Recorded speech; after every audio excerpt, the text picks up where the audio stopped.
প্রিয় অষ্টম শ্রেণীর শিক্ষার্থীরা, শুভেচ্ছা নিও।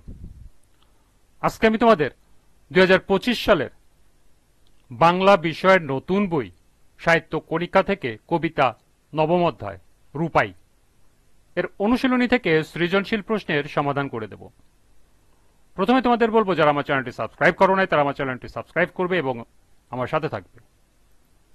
তাহলে চলো আমরা ক্লাস শুরু করি। রূপাই কবিতার সৃজনশীল প্রশ্ন। পল্লীগ্রামের পিতৃহীন এক দুরন্ত বালক শ্রমিক শেখ ফসল বোনার ওস্তাদিতে 10 গ্রামে তার সুনাম আছে। বন্যা, খরা তথা গ্রামের শত বিপদে বৃক্ষের ছায়ার মতো তাকে সবাই কাছে পায়। যাত্রাপালার অভিনয়ে তার জুড়ি মেলা ভার। গ্রামের সবাই তাকে স্নেহ করে, এমনকি যেমন প্রকৃতি করে গ্রামকে। প্রথম প্রশ্ন, চাষির ছেলে গা খানি দেখতে কেমন? দ্বিতীয় প্রশ্ন, চাষিদের ওই কালো ছেলে সব করেছে জয় চরণটির মাধ্যমে কবি কি বোঝাতে চেয়েছেন? তৃতীয় প্রশ্ন, উদ্দীপক ও রূপাই কবিতার আলোকে তোমার দেখা কোনো পল্লী গ্রামের বর্ণনা দাও। এবং সর্বশেষ প্রশ্ন, উদ্দীপকটি রূপাই কবিতার মূল ভাবের খণ্ডাংশ মাত্র, যুক্তিসহ বিশ্লেষণ করো। চলো এখন আমরা এই 4টি প্রশ্নের সমাধান দেখে নিই।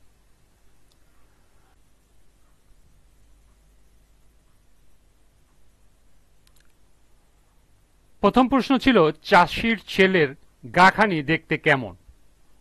চাষির ছেলের গাখানি শাওন মাসের তমাল তরুর মতো।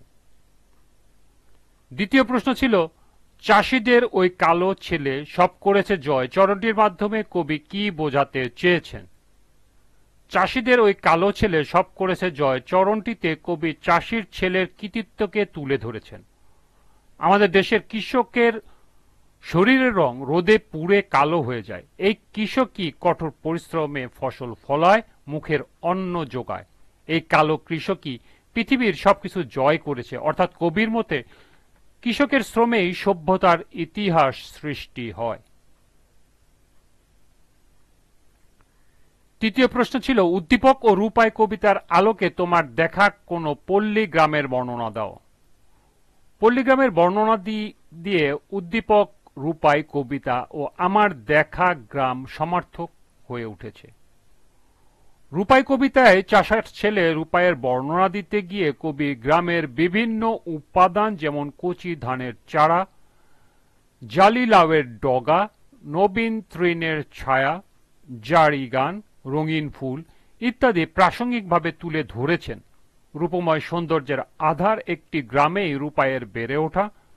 গ্রাম বাংলার প্রকৃতির কালো ভ্রমর, কাঁচা ধানের পাতা এবং কচি মুখের মায়াবী কৃষককে আমরা বিশেষভাবে দেখতে পাই। উদ্দীপকে পল্লীগ্রামে দুরন্ত বালক শ্রমিক শেখের ছেলের কথা বলা হয়েছে। ফসল বোনায় সে ওস্তাদ।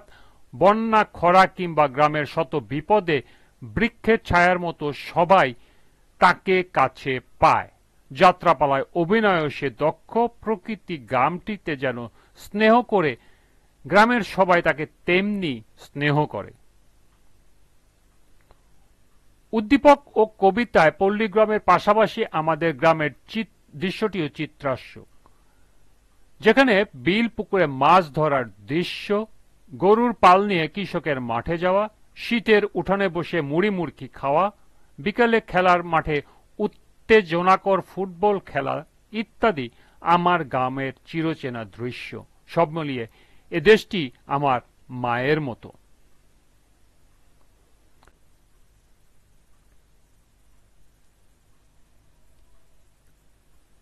সর্বশেষ প্রশ্ন ছিল, উদ্দীপকটি রূপাই কবিতার মূল ভাবের খণ্ডাংশ মাত্র, যুক্তিসহ বিশ্লেষণ করো। উদ্দীপকে দুরন্ত বালক শ্রমিক শেখের সাথে চাষার ছেলে রূপাইয়ের মিল থাকলেও উদ্দীপকটি রূপাই কবিতার খণ্ডাংশ মাত্র। রূপাই কবিতায় কবি গ্রাম বাংলার প্রকৃতি, কৃষকের রূপ ইত্যাদি বিষয় তুলে ধরেছেন। গ্রাম বাংলা প্রকৃতির মধ্যে কালো ভ্রমর, রঙিন ফুল, কাঁচা ধানের পাতা, লাউয়ের কচি ডগা ইত্যাদি বিষয়ে প্রাসঙ্গিকভাবে বর্ণনা করেছেন। একটি বাস্তব সত্য তিনি তার কবিতায় তুলে ধরেছেন, সেটি হল কৃষকের অবদান। যে কৃষকের শ্রমেই সভ্যতার ইতিহাস সৃষ্টি হয়। এই পৃথিবীর সবকিছু জয় করেছে কৃষক। উদ্দীপকের পল্লীর দুরন্ত বালক সমীর শেখের কথা বলা হয় ফসল বোনা, বিপদে আপদে মানুষের পাশে দাঁড়ানো, যাত্রাপালায় অভিনয়ে সে দক্ষ, প্রকৃতির সন্তান হিসেবে সে সবার স্নেহ ভালোবাসা নিয়ে বড় হচ্ছে। উদ্দীপকের আলোচনায় শ্রমিক শেখকে ঘিরেই সেই সাথে প্রকাশিত হয়েছে তার গুণাবলী, কিন্তু রূপাই কবিতা রূপায়ের কৃতিত্ব শুধু নয়, কৃষকের অবদান, পল্লীর প্রকৃতি, ইতিহাস, ঐতিহ্য ইত্যাদি বিষয় আলোচিত হয়েছে।